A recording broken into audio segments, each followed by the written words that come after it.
ونفسي ونفس بعدد كل معلوم لك. اللهم صل صلاة كاملة وسلم سلاما تاما على سيدنا محمد الذي تنحل به العقد وتنفرج به الكرب وتقضى به الحوائج وتنال به الرغائب وحسن الخواتيم ويستسقى الغمام بوجهه الكريم وعلى آله وصحبه في كل لمحة ونفس بعدد كل معلوم لك. اللهم صل صلاة كاملة وسلم سلاما تاما على سيدنا محمد الذي تنحل به العقد وتنفرج به الكرب وتقضى به الحوائج وتنال به الرغائب وحسن الخواتيم ويستسقى الغمام بوجهه الكريم وعلى آله وصحبه في كل لمحة ونفس بعدد كل معلوم لك. اللهم صل صلاة كاملة وسلم سلاما تاما على سيدنا محمد الذي تنحل به العقد وتنفرج به الكرب وتقضى به الحوائج وتنال به الرغائب وحسن الخواتيم ويستسقى الغمام بوجهه الكريم وعلى آله وصحبه في كل لمحة ونفس بعدد كل معلوم لك. اللهم صل صلاة كاملة وسلم سلاما تاما على سيدنا محمد الذي تنحل به العقد وتنفرج به الكرب وتقضى به الحوائج وتنال به الرغائب وحسن الخواتيم ويستسقى الغمام بوجهه الكريم وعلى آله وصحبه في كل لمحة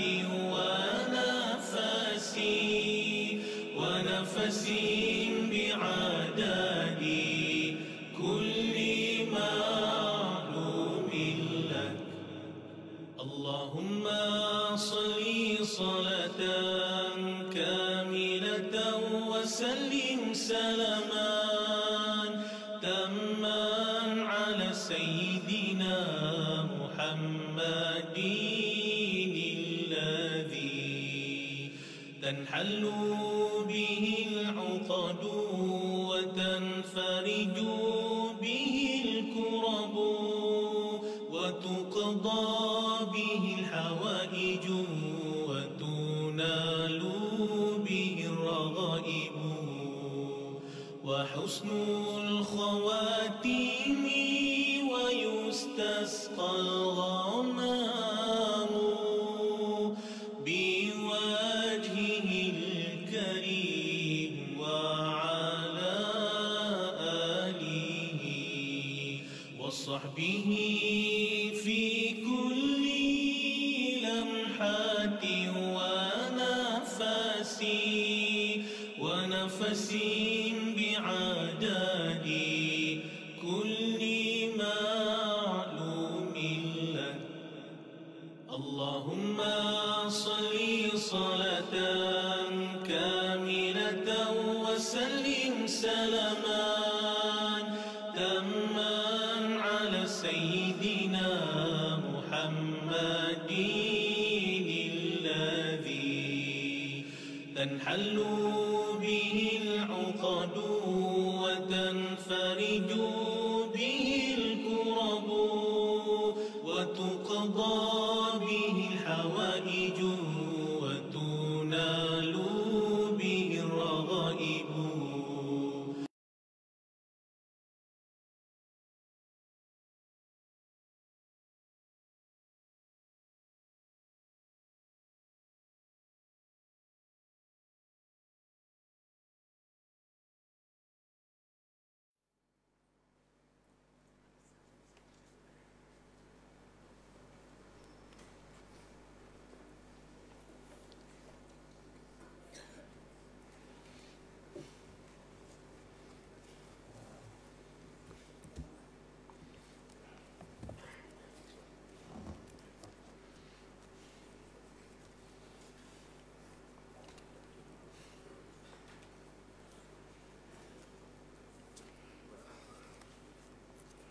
بسم الله الرحمن الرحيم الحمد لله رب العالمين الرحمن الرحيم مالك يوم الدين إياك نعبد وإياك نستعين اهدنا الصراط المستقيم صراط الذين أنعمت عليهم غير المغضوب عليهم ولا الضالين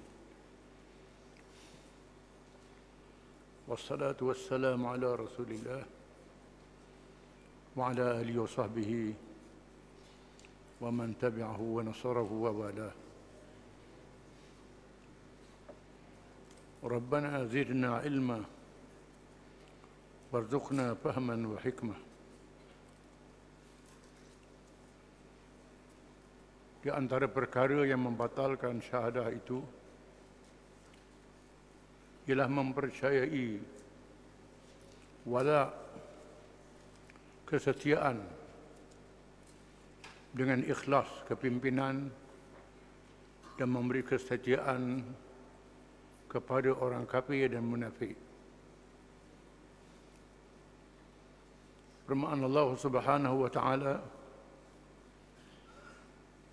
يا أيها الذين آمنوا لا تتخذوا الذين اتخذوا دينكم هزوا ولعبا من الذين أوتوا الكتاب من قبلكم والكفار أولياء واتقوا الله إن كنتم مؤمنين.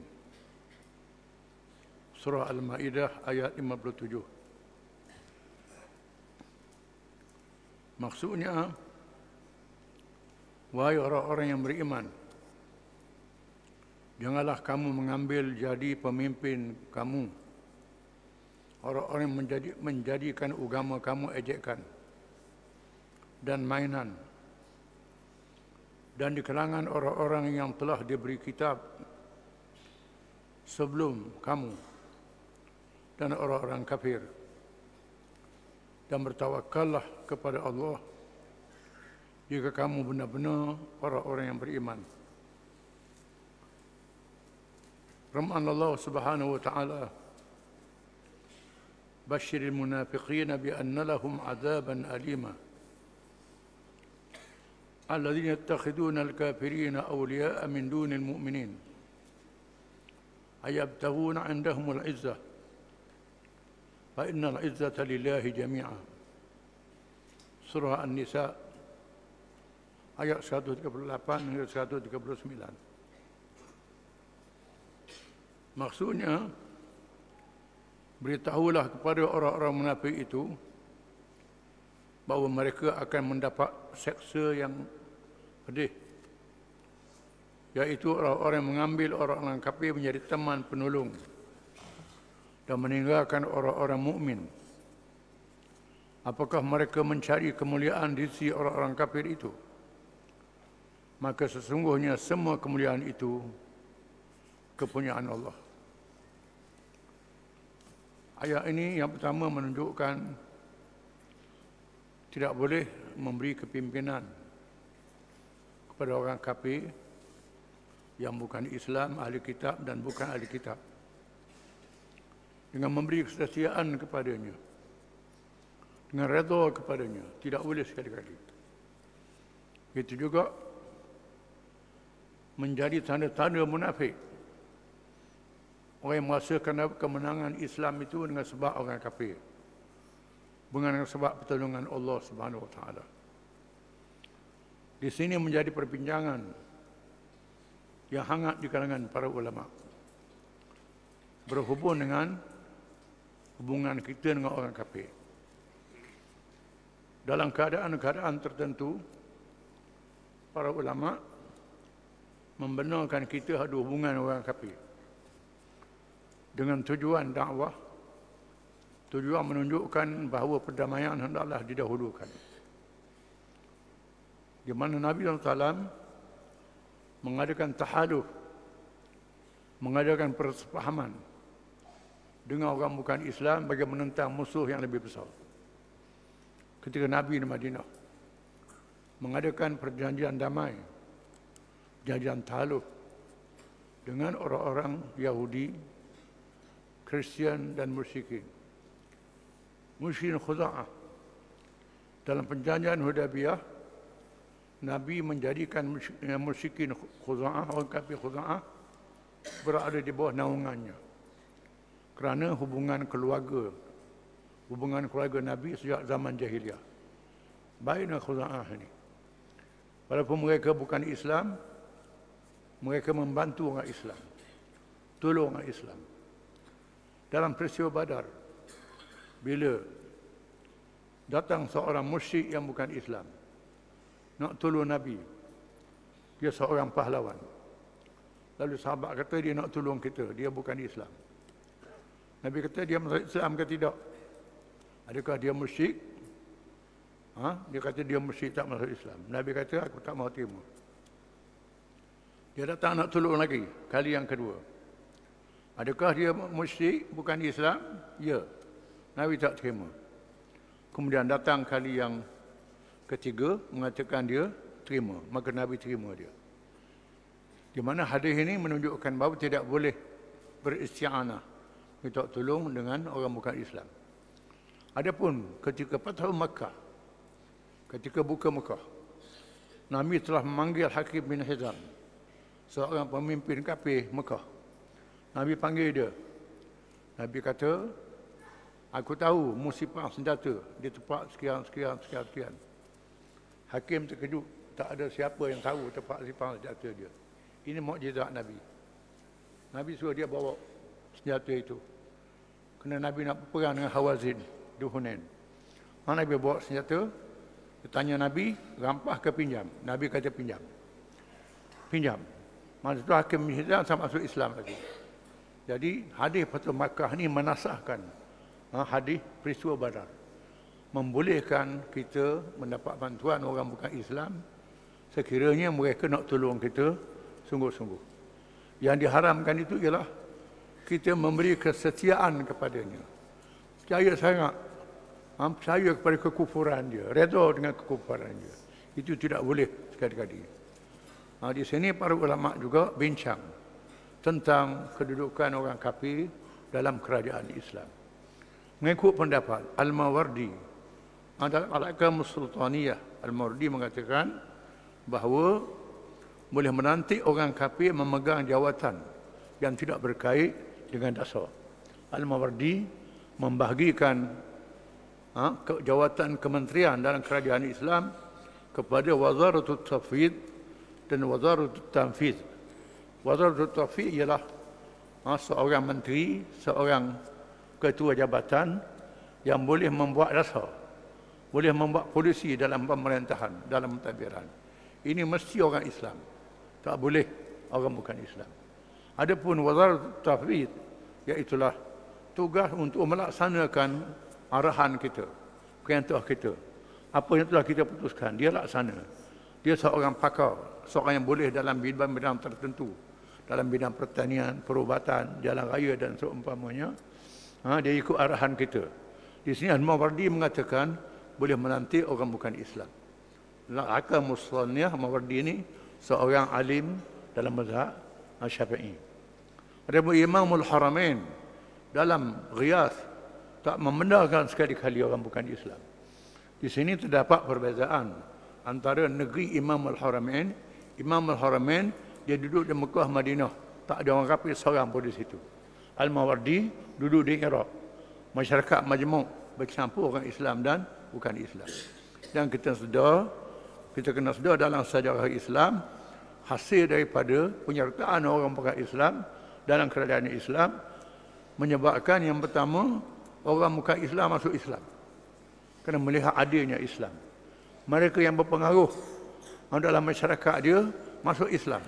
Kerana sebab dia tengok sendiri kebaikan Islam ini menyebabkan dia masuk Islam dan dia mempunyai pengikut yang ramai.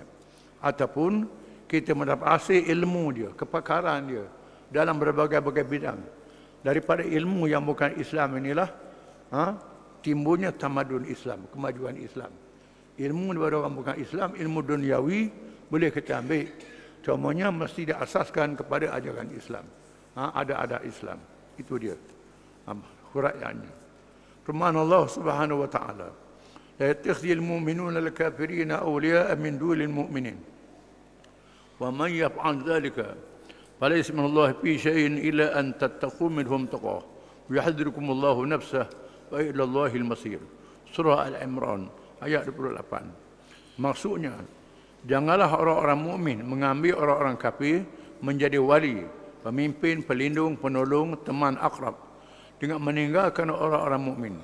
Barang siapa yang berbuat demikian, nasib lepaslah ia dari Allah, keluar daripada Islam, kecuali kerana taqiyah, kerana helah memelihara diri dari sesuatu yang ditakuti dari mereka. Maka Allah memperingatkan kamu terhadap diri seksanya dan hanya kepada Allah tempat kembali. Jelaslah bahawa ayat tersebut di atas tidak memberikan orang-orang yang beriman meredai kepimpinan orang-orang kafir. Walaupun dibenarkan di masa takut apabila orang-orang kafir menguasai negeri Islam kerana taqiyah, yakni memelihara keselamatan diri dan keluarga yang diancam. Tetapi kebenaran tersebut hanya pada lahirnya sahaja, dan sesungguhnya terbatallah syahadahnya kalau sekiranya hatinya redha walaupun dalam keadaan takut. Menurut riwayat Ibnu Abbas radhiyallahu anhuma ada min alih. Kerana Abdullah bin Abbas, dia Islam, ayah dia Islam. Bahawa bertaqiyah itu hanya pada lahirnya sahaja, tetapi hati tidak redha. Pendirian ini berpandukan kepada pendirian Ammar bin Yasir radhiyallahu an yang menjadi sebab turunnya wahyu firman Allah Taala, "Man kafara billahi min ba'di imanihi illa man ukriha qalbuhu wa qalbuhu mutma'innun bil iman, walakin man syaraha bil kufri sadra fa 'alaihim ghadabun min Allah wa lahum 'adzabun 'azim." Surah An-Nahl ayat 106. Sesiapa yang melakukan kekufuran kepada Allah melainkan kepada orang yang dipaksa, sedangkan hatinya tenang, teguh beriman. Tetapi sesiapa yang lapang dada, redha dengan hatinya terhadap kekufuran itu, maka ke atasnya murka Allah dan baginya azab yang besar. Azab yang besar, buang titik atas itu. Penderian ini dinamakan rukhsah, kemudahan daripada Allah. Adapun ayahnya Yasir dan ibunya Sumayyah radhiyallahu anhuma memilih mati syahid, dinamakan azimah, keazaman dengan penderian yang teguh. Walaupun azimah lebih afdal, tetapi perlu dilihat kepada keperluan seseorang dari segi perjuangan Islam. Dalam keadaan negeri Islam dipengaruhi oleh orang kafir ataupun Islam tidak berkuasa, maka orang Islam dipaksa supaya tunduk kepadanya. Dalam keadaan ini, mengikut ayat itu boleh dibenarkan bertaqiyah. Bertaqiyah yakni cakap pelawak. Kita setuju dengan dia, redha dengan dia pada lidah, tapi hati tidak redha sekali-kali. Dengan syarat mestilah menghadapi bahaya yang sungguh-sungguh. Siapa dia nak bunuh kita, nak bunuh anak isteri kita, siapa begitu? Di masa itu dia benarkan taqiyah. Di sini ulama mengatakan ada dua hukum, dua perkara di sini, dua keadaan. Yang pertama dinamakan azimah. Azimah ni sanggup mati. Walaupun dia bunuh kita tak berdali, tetap tak ikut umur, dibunuh. Ini azimah. Bunuh sehingga mati syahid. Mati syahid. Ini lebih afdal, lebih afdal. Sekiranya tidak membawa fitnah lebih besar. Yang kedua, sekiranya siapa larat dia nak bunuh anak isteri kita, keluarga kita, kita tahan. Anak isteri kita jadi murtad, tak tahan. Macam mana? Keadaan begini, pilih rukhsah. Rukhsah ni kemudahan, taqiyah. Kita mengaku dengan lidah saja, hati tidak redha. Hati tak redha sekali-kali. Sembunyi dalam hati kita. Kalau hati redha juga, bermakna jadi kufur lah. Kalau hati redha, hatinya Tuhan tahu. Tiba-tiba kita mengakulah ikutmu, hati pun ikut dia juga. Itu tak boleh. Tak boleh sekali-kali, tak boleh. Ini berpandukan kepada kisah keluarga Ammar bin Yasir radhiyallahu anhu. Apabila Yasir, isterinya Sumayyah dan anaknya Ammar diseksa oleh orang kafir Mekah pada masa di Mekah. Diseksa supaya memuji berhala, memuji patung. Lalu Yasir dan isterinya Sumayyah tak ikut, menyebabkan dua orang ini dibunuh syahid. Dibunuh syahid. Adapun Ammar anak dia ni ikut apa yang orang kafir suruh ikut, tetapi hati tak redha. Dia dibebaskan. Lepas dia dibebaskan, dia terus berjumpa dengan Nabi SAW. Lalu Nabi kata, hatimu macam mana? Hati dia tidak redha, tak redha sekali-kali. Lalu Allah menurut ayat ini baca tadi, iaitu lamman kafara billahi min ba'di imanihi ila man ukra qalbuhu mutma'innun bil iman. Malaikat orang yang kufur terhadap sesiapa yang kufur terhadap Allah selepas beriman. Malaikat orang yang dipaksa dan hatinya tenang dalam keadaan beriman. Maknanya iman dia masih dipelihara, diizin oleh Allah Taala dalam ini. Dalam bab ini kita kena lihat dalam keadaan mana lebih baik, lebih afdal. Suasana lebih afdal. Jika dia seorang pemimpin, boleh mempengaruhi orang ramai. Mempengaruhi orang ramai. Kalau dia redha dengan orang kafir, dia redha. Habis orang ramai jadi murtad belaka. Ini bahaya, tidak boleh. Dengan sebab itulah ulama-ulama, pemimpin-pemimpin memilih mati walaupun dibunuh. Kerana nak jaga orang ramai. Nak jaga iman orang ramai. Tetapi orang biasa bolehlah bertaqiyah.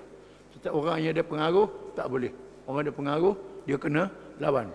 Sama ada dia lawan ataupun dia berhijrah, keluar. Keluar bukan lari. Tidak mengatur langkah untuk lawan semula. Macam Nabi berhijrah ke Madinah. Jadi dua keadaan ni kita tengok keadaan. Dua keadaan ini juga berdalilkan kepada dua utusan Nabi. Nabi hantar kepada Salamah bin Kadzab. Salamah ni ialah seorang pemimpin kabilah yang ramai pengikut dia, mengaku dia jadi Nabi. Jadi Nabi. Orang yang ikut dia jadi kafir.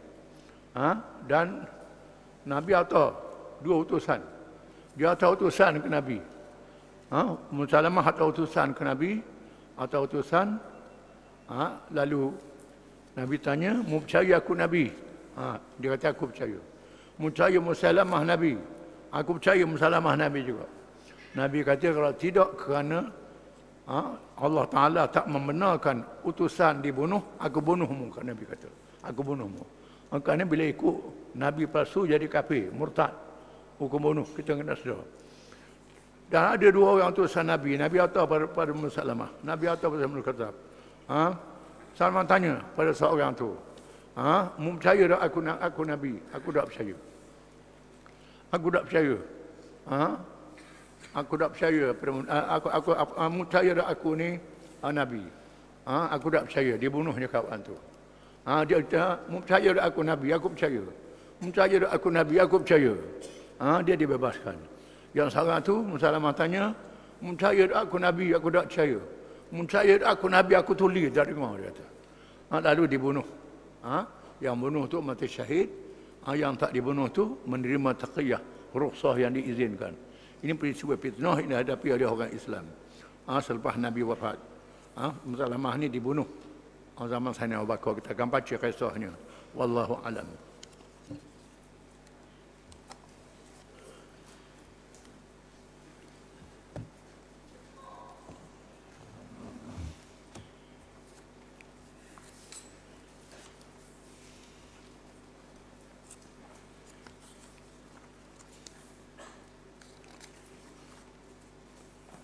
Bismillahirrahmanirrahim. Sistem pemerintahan. Walaupun ketua negara yang dinamakan khalifah itu dipilih menjadi pemimpin, mereka tetap beramal dengan konsep syura, musyawarah. Suatu konsep yang diperintahkan melalui Al-Quran dan diajar oleh Rasulullah sallallahu alaihi wasallam. Dalam perkara yang tidak ada nas dalam Quran dan hadis, atau bagaimana nak melaksanakan nas Quran dan hadis dengan cara yang betul, maka ketua negara khalifah menjalankan syura, iaitu mesyuarat. Dia tidak buat keputusan sendiri. Jika diamati dalam sistem pemerintahan moden, para menteri kabinet dilantik bagi membantu ketua negara. Mereka menjadi sebahagian daripada ahli mesyuarat penting dan mengetuai tugas-tugas melaksanakan urusan kerajaan. Zaman sekarang dinamakan ahli kabinet, iaitulah menteri-menteri di bawah ketua negara, presiden atau perdana menteri ataupun raja yang membantu dalam pemerintahan. Konsep syura secara jama'i, kolektif, secara kumpulan, diamalkan oleh Rasulullah SAW apabila baginda membariskan para sahabat yang mempunyai ketokohan ilmu dan pengaruh yang besar. Walaupun ketika itu perkataan wazir atau menteri belum disebut. Zaman Nabi tidak dipakai perkataan wazir, perkataan menteri, tak ada.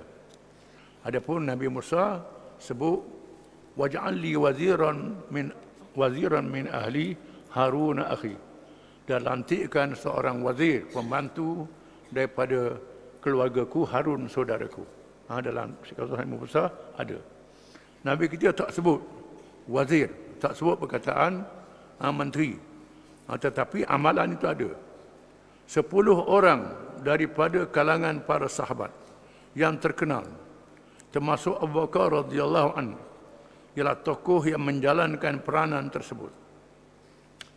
Amalan ini diteruskan oleh Khalifah Abu Bakar radhiyallahu anhu dan khalifah selepasnya. Sahabat-sahabat tersebut ialah, zaman Nabi, Abu Bakar ialah seorang pembantu yang penting.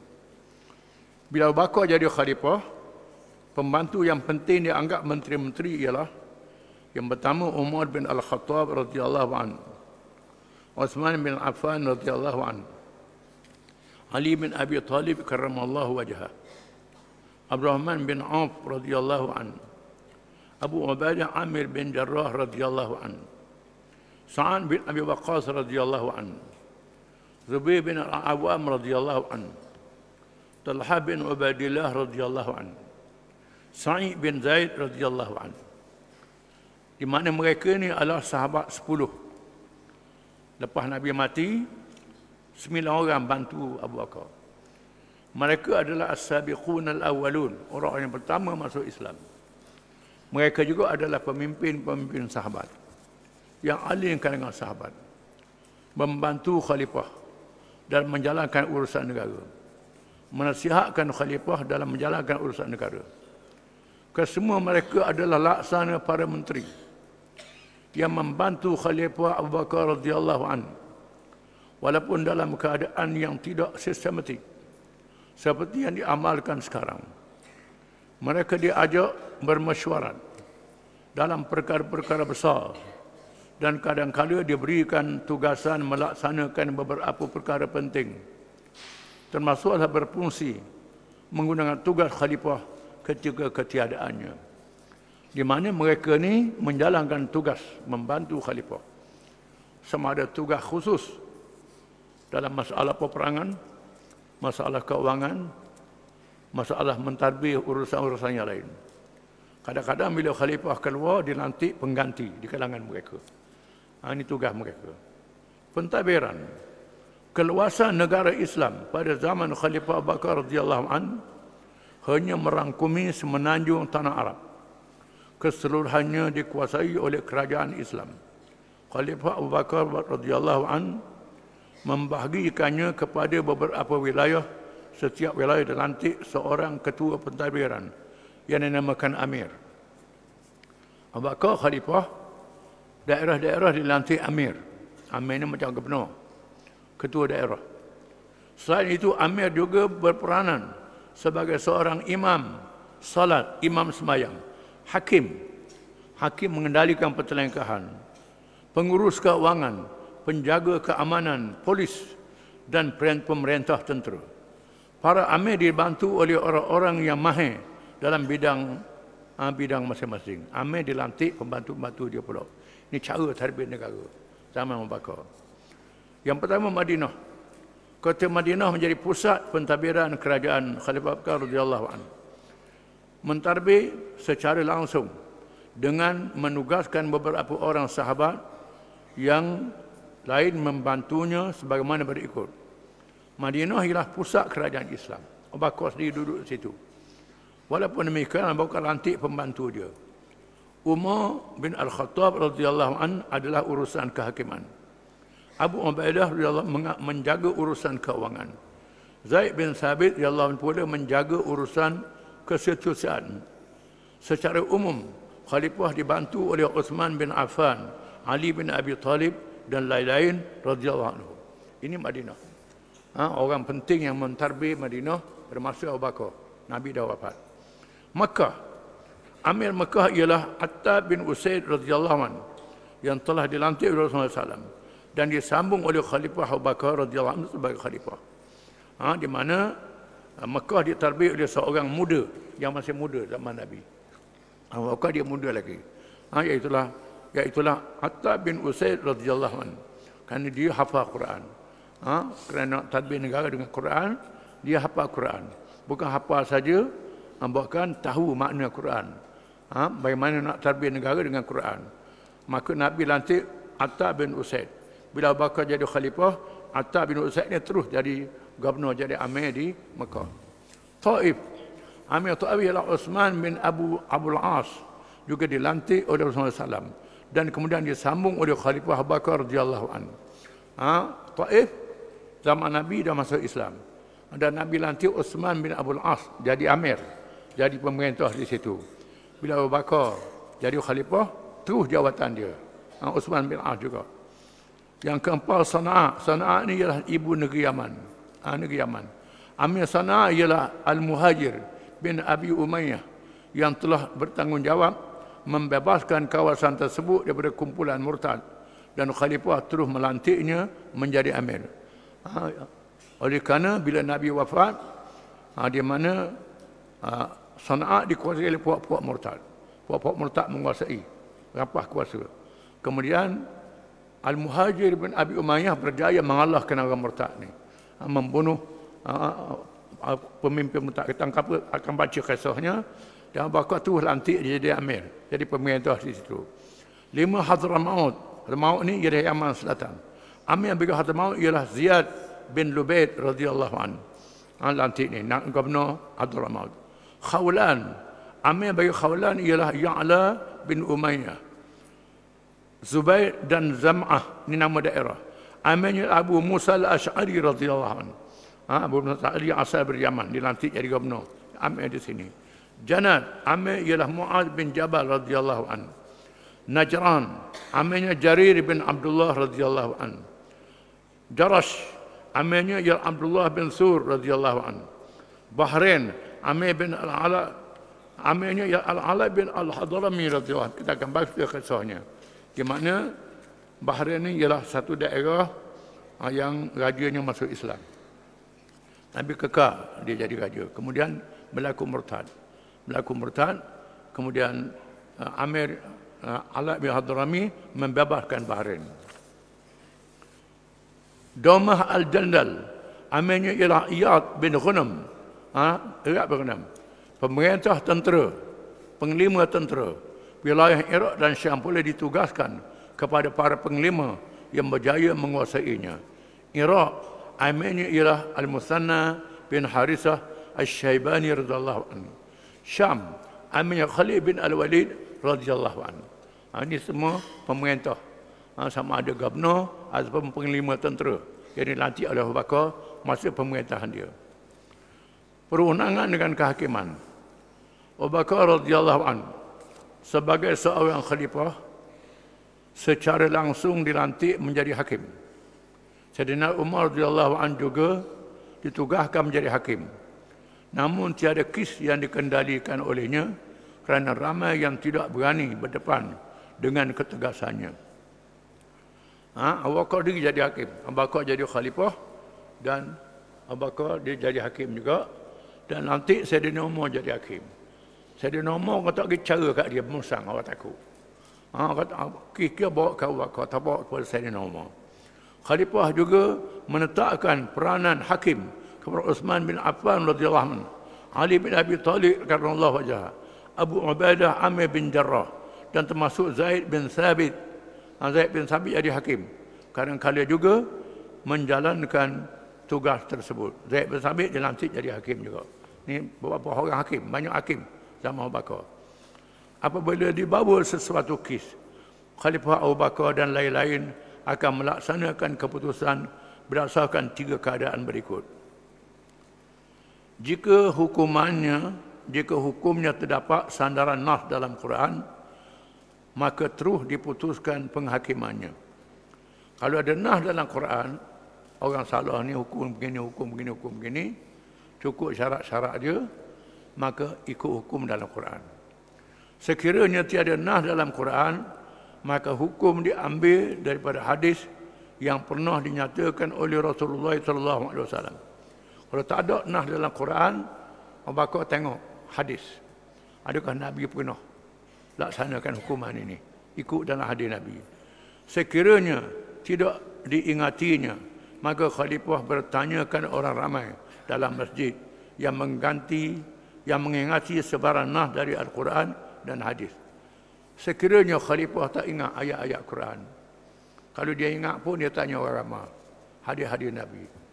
Abu Bakar akan tanya dalam masjid, adakah siapa yang ingat mana-mana ayat Quran yang berkait dengan masalah ini?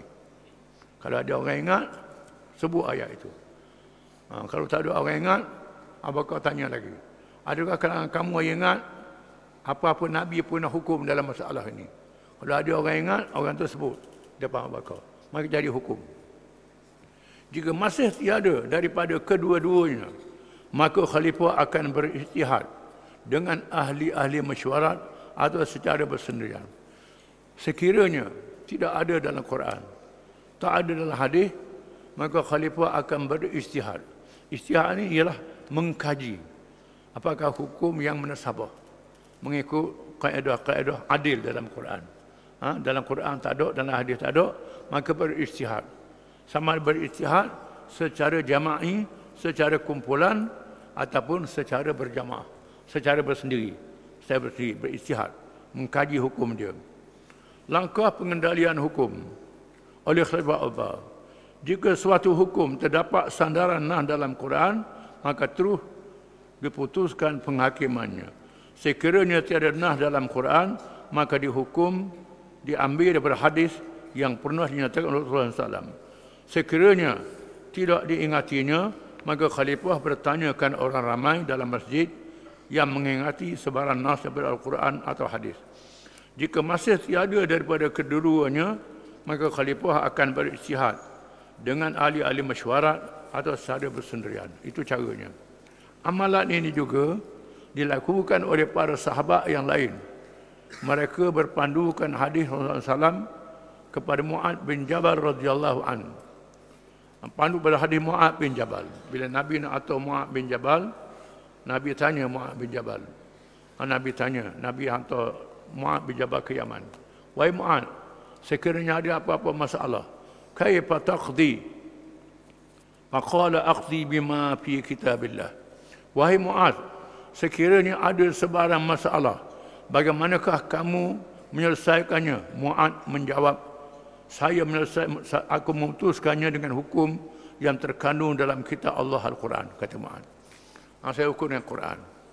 Qala fa illam yakun fi kitabillah, qala fa bi sunnati Rasulillah sallallahu alaihi wasallam. Rasulullah SAW bertanya lagi, sekiranya tiada dalam kitab Allah, Mu'ad menjawab, aku akan memutuskannya dengan sunnah Rasulullah. Kalau tak ada dalam Quran, saya akan hukum mengikut hadis, kata Mu'ad. Qala fa illam yakun fi sunnati Rasulullah, qala ajtahidu ra'yi. Rasulullah SAW bertanya lagi, sekiranya tiada dalam sunnah Rasulullah, Mu'ad menjawab, aku akan berijtihad dengan pendapatku. Saya akan berijtihad dengan pendapat saya sendiri, kata Mu'ad. Qala alhamdulillahilladzi waffaqa Rasulullah bima yurdi Rasulullah. Sabda Rasulullah, segala puji bagi Allah, Tuhan yang telah memberi petunjuk kepada utusan Rasulullah SAW. Apa yang telah redha. Hadis riwayat Tirmizi dan Abu Dawud. Berlaku konsep pemisahan kuasa di antara badan kehakiman dengan ketua negara dan pentadbiran, sehingga prosesnya berlaku tanpa ada sebarang gangguan daripada mana-mana pihak. Hal yang demikian bagi menjamin keadilan dan menolak sebarang punca yang akan menyebabkan berlaku kezaliman. Perjalanan mahkamah berlangsung di masjid dan di tempat yang lain. Para hakim melaksanakan tugas dengan adab-adab yang telah diajar oleh Rasulullah SAW dalam hadis-hadis yang banyak. Di sana berlaku pemisahan kuasa. Hakim tak boleh diganggu, tak boleh campur tangan. Hakim bebas membicarakan kes. Khalifah tak boleh campur bila suruh pada hakim. Dan hakim boleh cara khalifah sendiri. Kalau khalifah ada kes, khalifah dibicarakan juga. Ini hukum Islam. Khalifah dibicarakan di mahkamah. Walaupun dia ketua negara, di mana hukum syarak mengatasi ketua negara. Hukum syarak mengatasi raja. Mengatasi pihak yang berkuasa. Hukum Allah Ta'ala mengatasi segala-galanya. Ini boleh menjamin keadilan Islam, keuangan.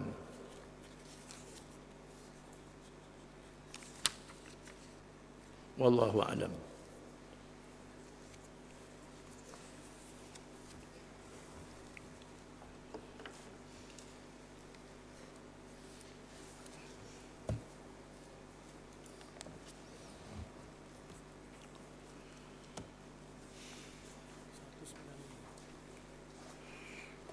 أعوذ بالله من الشيطان الرجيم.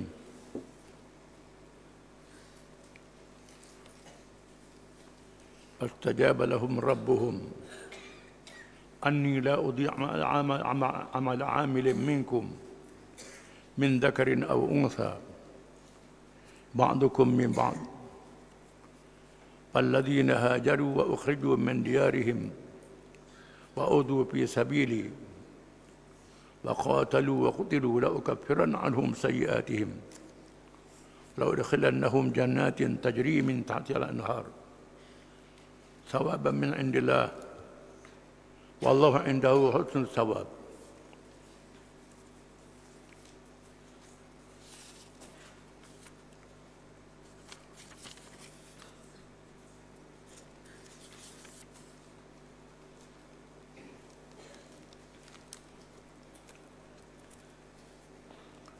Maka Tuhan mereka perkenankan doa mereka dengan firman-Nya, sesungguhnya aku tidak akan mensia-siakan amal orang-orang yang beramal dari antara kamu, sama ada lelaki atau perempuan. Kerana setengah kamu adalah keturunan dari setengahnya yang lain. Maka orang-orang yang berhijrah kerana menyelamatkan agamanya, yang diusir keluar dari tempat tinggalnya, dan juga yang disakiti dengan berbagai gangguan kerana menjalankan agamaku, dan yang berperang pada jalan Allah, dan yang dibunuh, yang gugur syahid dalam perang sabilillah. Sesungguhnya aku akan hapuskan kesalahan-kesalahan mereka, dan sesungguhnya aku akan masukkan mereka ke dalam syurga yang mengalir di bawahnya beberapa sungai, sebagai pahala dari si Allah. Dan si Allah jugalah pahala yang sebaik-baiknya bagi mereka yang beramal soleh.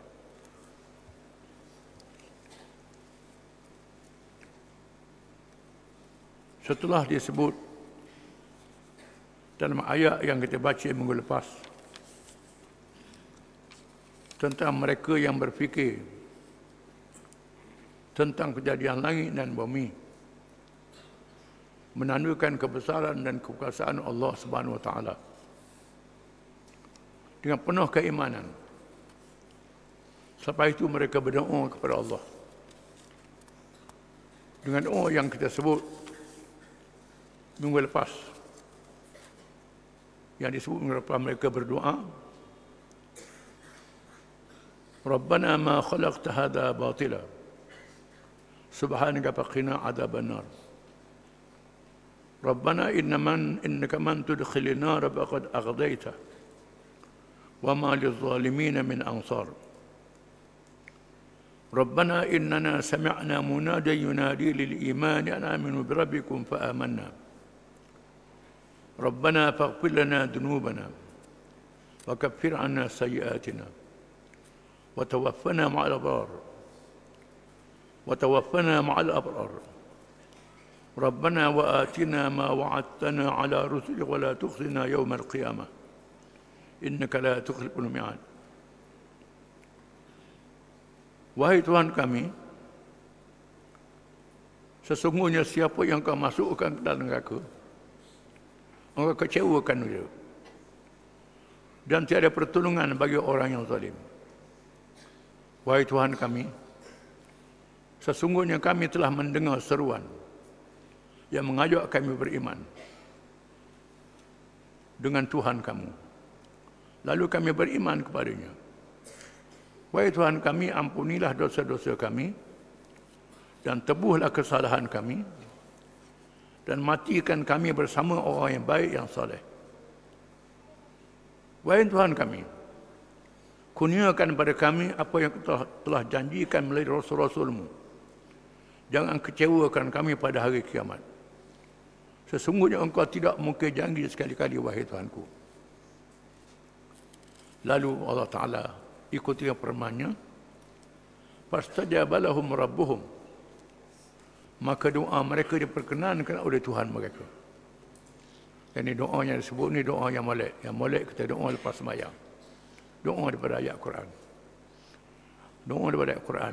Doa yang Tuhan ajar dalam Quran. Terus disebut fastajaba lahum, lalu Tuhan perkenankan untuk mereka. Tuhan terima doa mereka. Terus Tuhan terima doa itu dengan menyatakan doa mereka diterima oleh Allah Ta'ala dengan sebab keikhlasan dan keimanan yang sungguh. Tuhan menegaskan, anni la udhi'u 'amalin minkum, sesungguhnya aku tidak mensia-siakan amalan yang dibuat oleh seseorang yang beramal di kalangan kamu. Min dzakarin aw unsa, daripada lelaki atau perempuan. Ba'dukum min ba'd, setengah kamu daripada setengah yang lain.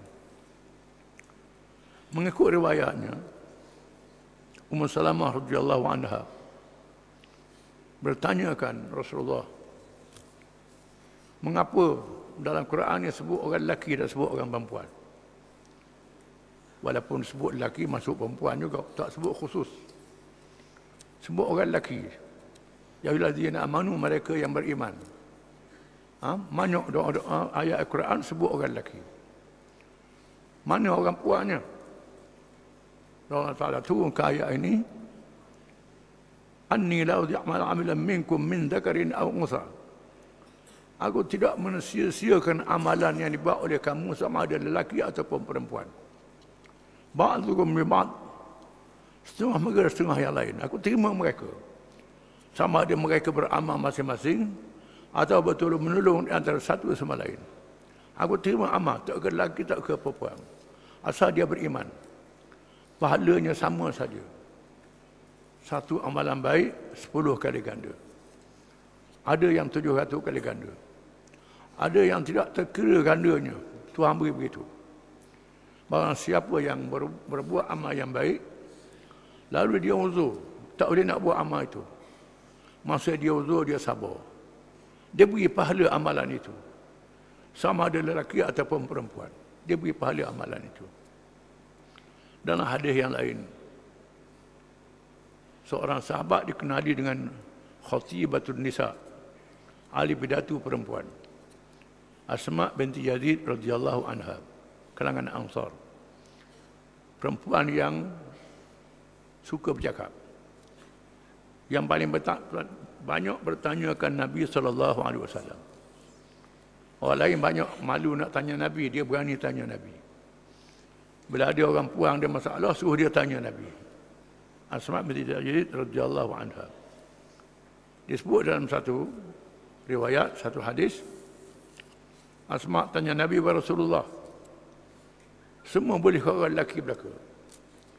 Berjihad boleh ke orang lelaki? Pergi haji orang lelaki jadi kepala?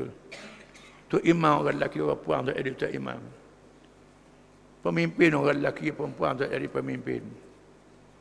Mana hak orang perempuannya? Asma binti Yazid tanya Nabi. Lalu Nabi kata, mutaat pada suamimu, mengikut suamimu, khidmat pada suamimu. Kalau mau khidmat pada dia, mu boleh pahala suami mu buat. Apa suami mu buat, mu khidmat untuk dia, mu dapat pahala yang sama, kata Nabi. Itu kelebihannya. Termasuklah ayat ini juga, ba'dukum min ba'd, setengah kamu dengan setengah yang lain.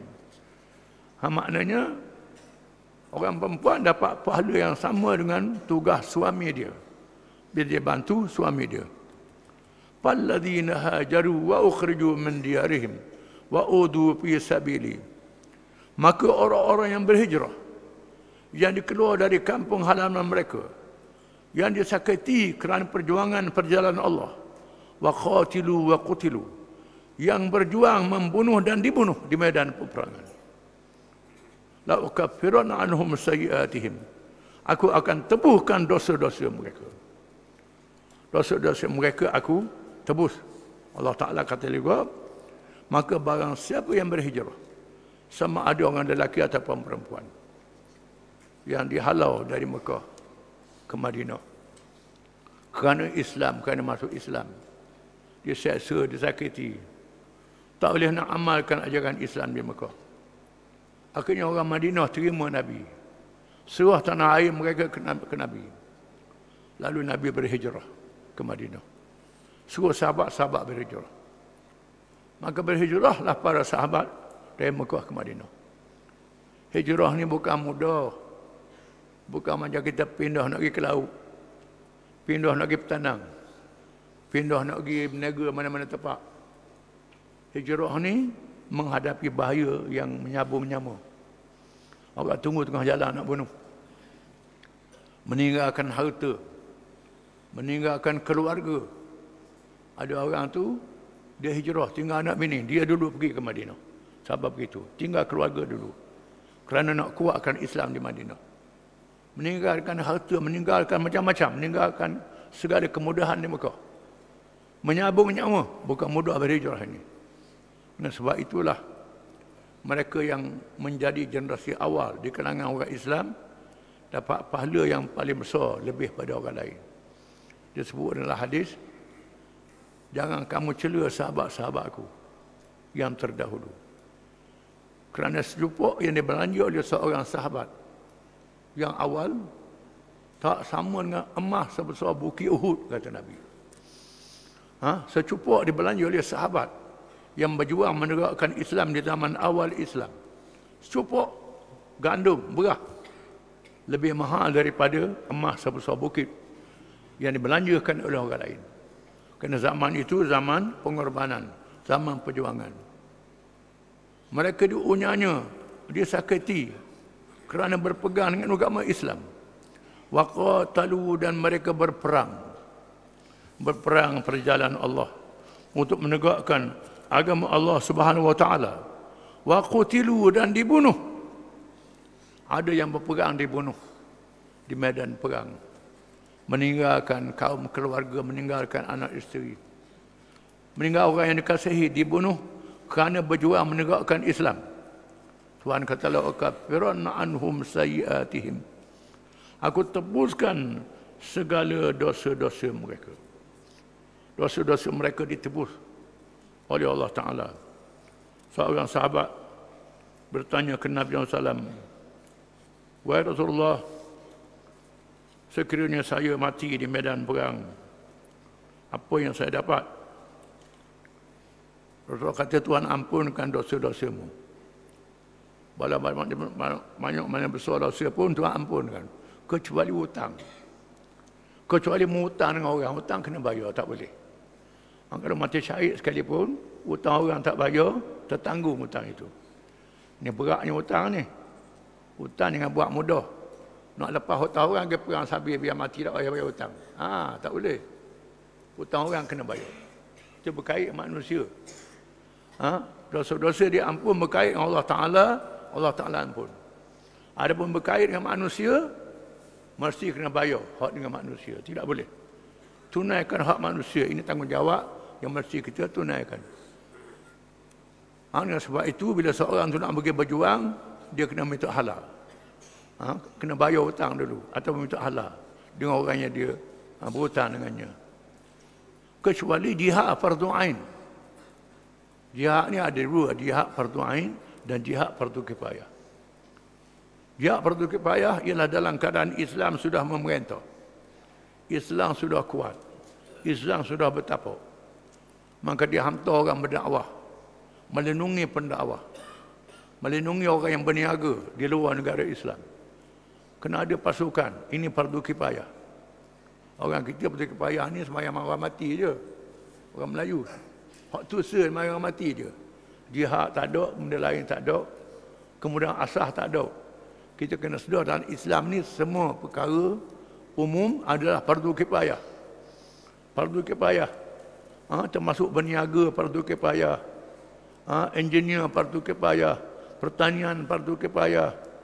Berperang dalam keadaan orang Islam dah kuat fardu kifayah. Banyak fardu kifayah. Jangan fardu kifayah tu sembahyang orang mati je. Ni doktor ni. Ni jahil. Tak tahu dalam bab agama. Dengan bagi orang Islam jadi lemah, tak kuat. Orang Islam mesti kuat. Semua perkara, kemudahan-kemudahan orang Islam kena ada. Tak boleh orang Islam tak ada. Jadi fardu kifayah. Jadi dalam keadaan Islam kuat, jihad fardu kifayah. Adapun dalam keadaan Islam sangat berbahaya. Musuh dah masuk dalam negeri Islam. Dah tawan negeri Islam. Dah takluk negeri Islam. Macam di Palestin. Masa itu jihad fardu ain. Jihad wajib di atas tiap-tiap orang Islam. Jadi fardu ain. Sama ada lelaki, perempuan, budak-budak yang mampu, termasuklah mereka yang berhutang. Tak perlu minta izin daripada orang yang dia berhutang. Maka jadi fardu ain. Termasuklah anak, tak perlu izin ayah. Dalam keadaan yang sangat bahaya. Termasuklah muslimat, tak perlu izin suami. Sahabat begitu sekali. Bila jihad sudah jadi fardu ain. Islam dalam keadaan bahaya, tak ada izin lagi. Ini keadaan gitu. Sama ada orang lelaki atau orang perempuan, Tuhan memberi pahala yang sama di antara mereka. Pahala yang sangat besar sisi Allah, sehingga sumbangan yang diberi 700 kali ganda atau tak terhingga. Yang mati Di medan perjuangan itu dijamin masuk syurga, ruh masuk syurga, dan boleh memberi syafaat 70 orang daripada keluarga. Ini kelebihan. Walau udkhilannahum jannatin tajri min tahtiha al-anhar. Dan aku masukkan mereka ke dalam syurga-syurga yang mengalir di bawahnya sungai-sungai. Sungai-sungai, banyak sungai dalam syurga. Sungai apa? Sungai air biasa. Air yang sedap, air yang tak jadi larut, yang tak jadi kurang sedap rasanya. Sungai daripada air madu. Air madu. Lebahnya tak ada, air madu saja. Bersih daripada lirin. Sungai daripada susu. Dan sungai daripada buah-buahan. Kita Jawi sebut sungai Arok. Arok ni mabuk lah. Daripada buah lah. Maksudnya sungai daripada air buah-buahan. Air buah-buahan. Yang ini buah-buah yang tidak memabukkan. Tak pening. Dalam dunia hari ini, air buah tu dia perang. Dia jadi mabuk. Tak memabukkan. Itu sungai-sungai dalam syurga. Yang mudah mengambil airnya. Sawaban min indillah. Ganjaran bersisi Allah. Wallahu indahu husnul sawab. Dan Allah di sisinya ganjaran yang terbaik, yang tak tinggal baiknya, sehingga ma la aynun ra'at wala udhunun sami'at wala khatara ala qalbi bashar. Barang yang tak pernah dilihat oleh mata, tak pernah didengar oleh telinga, tak pernah terlintas dalam hati manusia.